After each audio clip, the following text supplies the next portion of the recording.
cooking show, so let's make a burger. I guess I'll call it the Amazing Atheist Burger, because A is the first letter of the alphabet. Here's the Amazing Atheist Burger. Okay, let's start off these Amazing Atheist Burgers.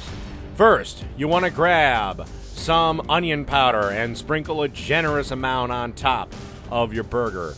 Then you want to grab some garlic powder and sprinkle a generous amount on top of your burger. Then you want to take some celery salt and put a generous amount on top of your burger. Don't worry about the amount, because you're only going to be seasoning one side of these burgers, so it is going to even out. So don't worry that, oh, I'm over seasoning and blah, blah, blah, blah, blah. You're only seasoning the one side, so you want to be fairly generous with it. Then, you want to take some freshly cracked ground black pepper and put a generous amount on top of the burgers. And, honestly, don't ever buy that friggin' McCormick black pepper that was ground 3 weeks ago. Get yourself a pepper grinder or buy a disposable one like you just seen. You can pick that one that I have up at Costco for like $4.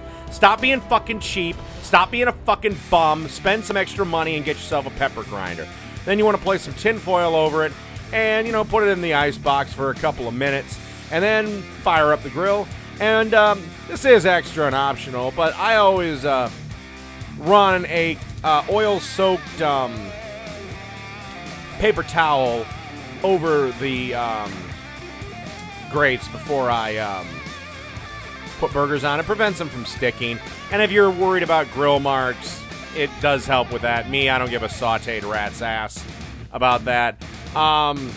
And as much as I hate to use this fucker's name, Steven Reichland does suggest soaking an onion in oil and then running that across the grates. Me personally, it does help a little bit. It does add a nice flavor to it.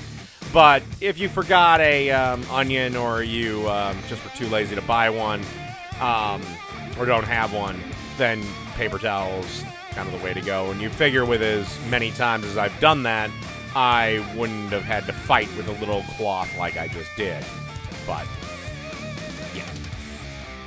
Then, any flame-ups, just spray them with a little spray bottle filled with a little water.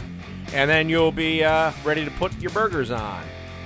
And then give them about, 8 minutes on the side, or until you can start to see the cooked meat coming about halfway up. Flip them as many times as you like. Me, I like to flip my burgers fairly frequently. I know some people are like, yeah, you should only flip them once. Yeah, piss off. Alright, through the magic of cooking show editing, these burgers just about ready to flip. And, while we flip them and wait for them to cook up on the other side, how about we examine some of the advantages atheists have on a Sunday?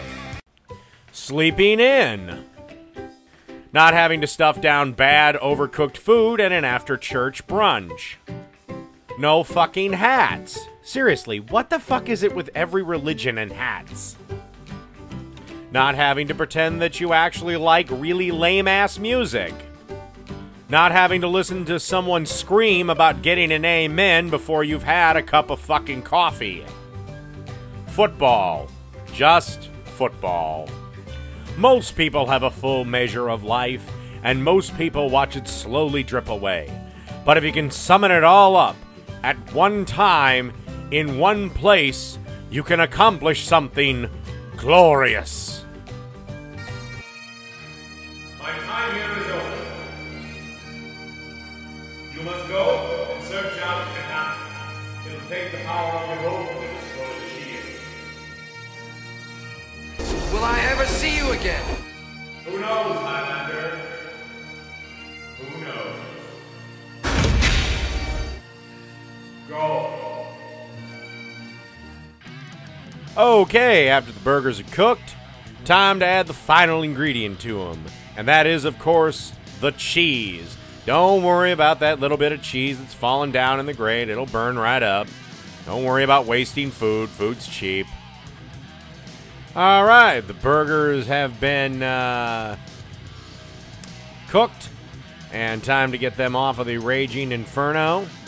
And, yeah, then we'll bring them inside and plate them up. Alright, let's start construction of the amazing burger. First thing you want to do is you want to grab some sour cream and onion potato chips and put them on the top bun. Oh, by the way, I've already spread a generous helping of mayonnaise on the top bun. Yeah, this is not going to be a health-conscious burger. No.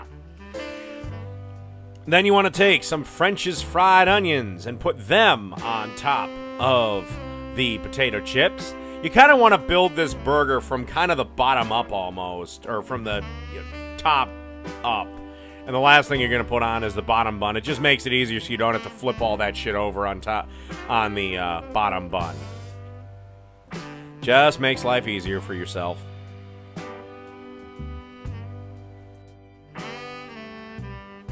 Then we're going to want to grab a couple of slices of bacon and put that on top of that.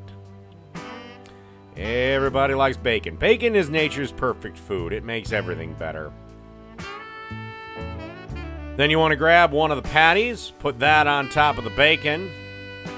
And finally, this is just for me, it is a little bit optional. You want to grab some Heinz 57 sauce or your favorite sauce. I would personally go with Heinz 57 just because of the way this recipe is. It produces a nice flavor with it. And you want to put a generous amount on the bottom bun. Don't worry about spreading it out evenly. It'll get spread out once you put that bun down. And then flip the whole thing over, and there you go. The amazing burger. Easy. And that's the Amazing Atheist Burger. So the next time you want to tell your friends and family that you're an atheist, or you just want to have a great kick-ass burger, check this one out.